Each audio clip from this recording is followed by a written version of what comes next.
Hello everyone, welcome to another video. I'm Randy and this is the 2026 vinyl tag formulated by David Atkinson over there in the UK.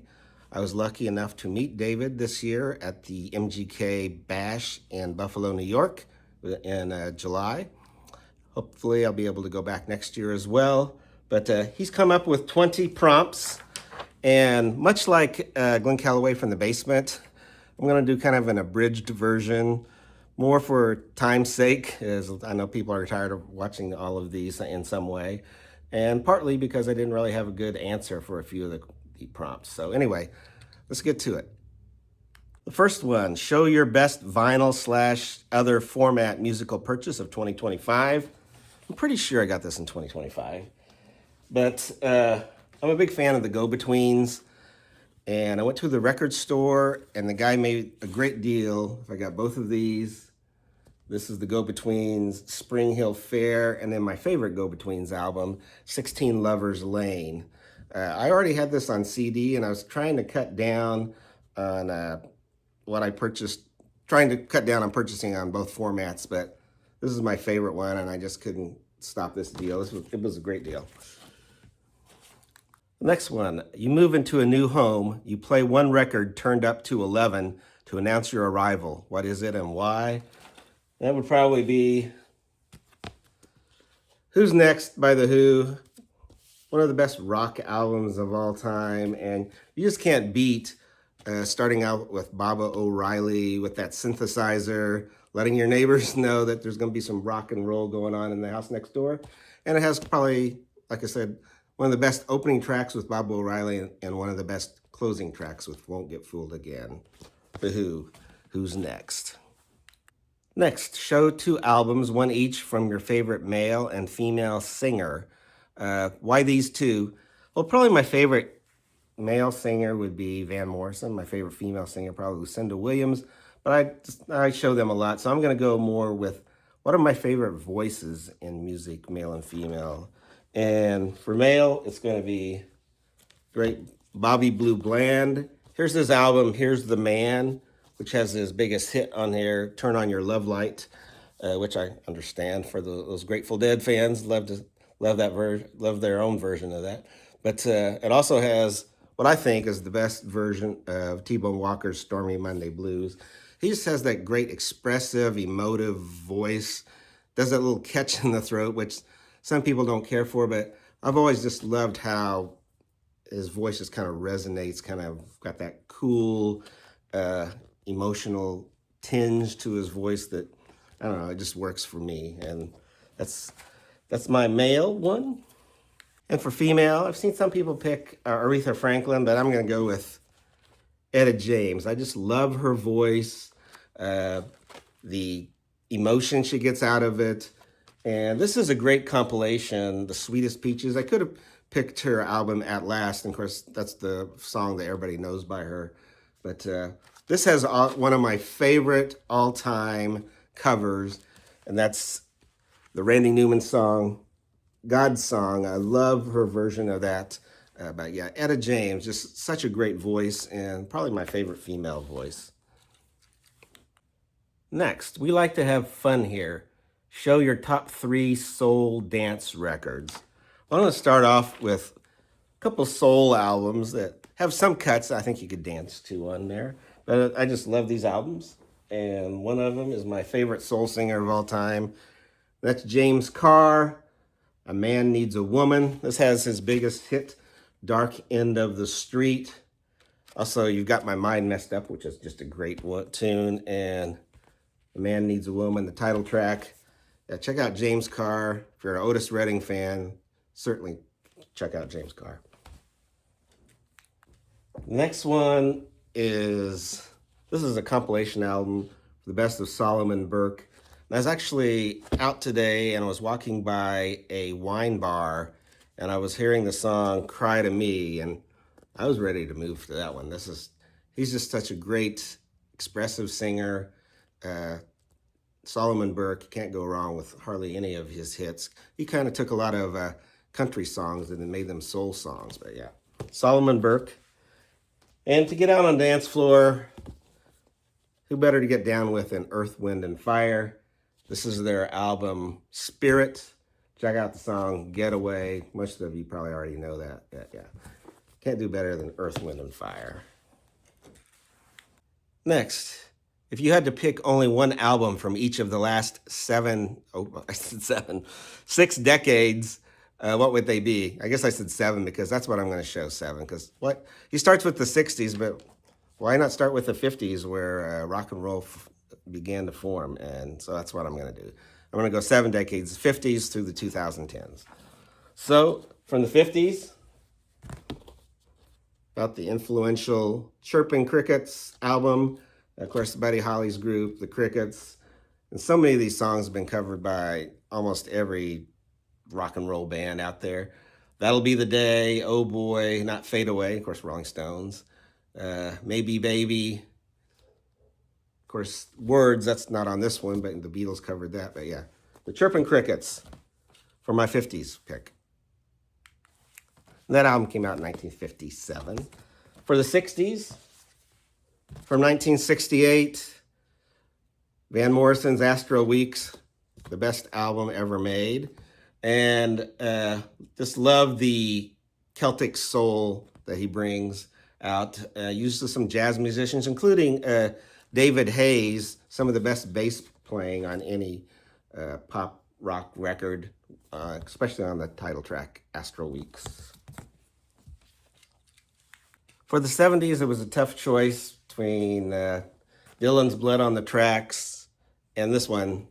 And I chose Bruce Springsteen, Born to Run. Just an unbelievable album. It also has one of the best opening and closing tracks with Thunder Road opening and Jungle Land closing. Pure rock and roll by a rock and roll genius, and that's Bruce Springsteen. And it's going to be my... from 1975, that's my 70s pick. For the 80s, my favorite album of the 80s, This Is the Sea by the Waterboys. Also, Don't Bang the Drum would have been a great song to announce your arrival when you open up your new house for your neighbors to hear. This is their most rockin' album. But yeah, the Waterboys, This Is the Sea. You know, some people would pick Fisherman's Blues, but this is my favorite. Fisherman's Blues is number 2 to me, but they're both great. The next 3, I'm not sure, are my favorite from that decade. Some of them I just may have just on CD, so I showed the vinyl here. So my 1990s is going to be Tom Petty's Wildflowers. This is called Wildflowers, and all the rest is it was a 3-record reissue. I also had a 5-record reissue, I think, as well. This came out in 1994.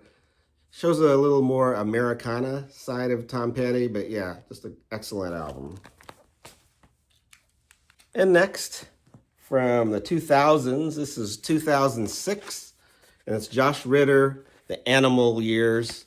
A couple of my favorite songs on here, Girl in the War and Thin Blue Flame, also Wolves. But yeah, probably he and Jason Isbell might be my favorite lyricists currently making music. But yeah, Josh Ritter, The Animal Years.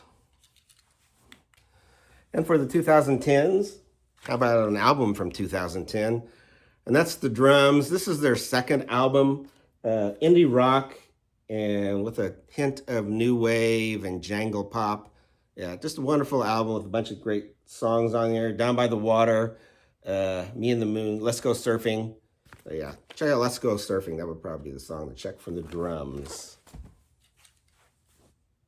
Okay, next. You get the opportunity to spend a day alone with one artist, walking a mountain trail, the beach, or hanging out in the city. What would be that artist? That artist would be Tom Waits. And this is his album, Nighthawks at the Diner. And that would probably be a great place to hang out with Tom. Hang out at a diner and just listen to his stories. And luckily, he quit smoking, but even most restaurants don't allow you to smoke anyway. But Nighthawks at the Diner, this is the album that really got me into Tom Waits. And he's got songs like Emotional Weather Report on here, Better Off Without a Wife, Warm Beer and Cold Women. But what's so great is the stories in between the songs. You just tell that he's just a great storyteller.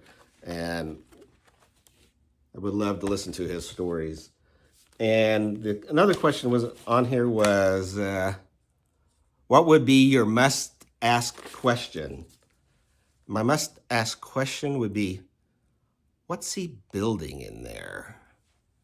That's for you Tom Waits fans. Okay, the next. Show a record that contains a track that always brings a tear to your eye, or are you a heartless bastard? Well, I don't know if it always brings a tear to my eye, but it kind of reminds me of something, and I'm going to show the song since I don't have it on the album on vinyl. I just have it on CD, but it's on this compilation, Legend from Bob Marley, probably one of the best compilation albums of all time, but it is the song Stir It Up, which reminds me of a certain dance with a certain lady long ago. That's all I'm going to say. Discuss your VC highlight of 2025. If that's a video, link to it. But it could be a meetup or some event. It was indeed a meetup. That's the annual MGK meetup, this time in Buffalo, New York. Originally it was in Boston, but now he lives in Buffalo.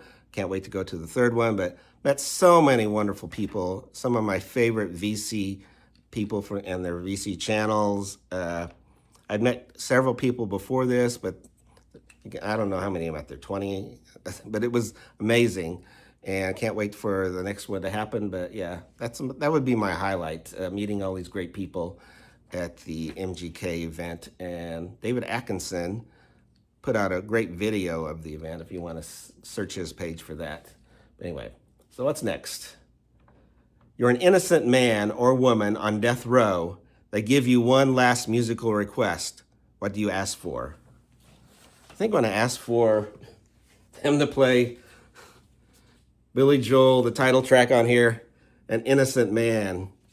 Let them start to wonder as they march me down to the gallows that maybe they made a mistake. Maybe the governor will call, who knows. But anyway, that's my choice for that one. Next, sell your favorite artist to a new listener. Show one essential album and explain why they should make time for it. Well, originally when I read this, I didn't read the second part. So I had picked out this Graham Parker album, The Real Macaw, but that's not the essential one. The essential one is Heat Treatment. This artist, if you love Elvis Costello or Joe Jackson, this is kind of maybe a little angrier version of those two guys, but with R&B chops, some great horn arrangements. The first track on here, Heat Treatment, the title track, it's hard not to move to that song. Pouring It All Out, Backdoor Love, just one of the best albums, I think, of the 70s. After, of course, Springsteen and Bob Dylan, but he had two great albums come out in 1976. The debut was Howlin' Wind, and then he had this one come out as well. Either one of those albums, I think, are essential, and Graham Parker would be the guy that I think you need to check out.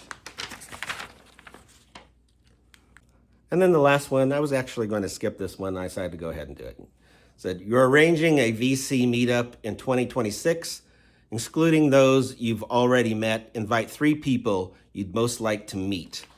Well, I hated to narrow it down, and it's hard to list all the people I've already met. Probably 25 to 30, I guess. But anyway, and I don't want to exclude anybody, but so I'm just going to go with the 3 people that I do videos with all the time. Brian Massey or Rich Strickler's channel, and that is Rich Strickler out of Pennsylvania, Brian Massey from Maine, and the other would be Doc up in Toronto. He doesn't have a channel where he makes content, but I guess he makes content because he's on, our videos. But anyway, those would be the 3, and hope everyone's doing well, and love to see everybody else's response to this tag.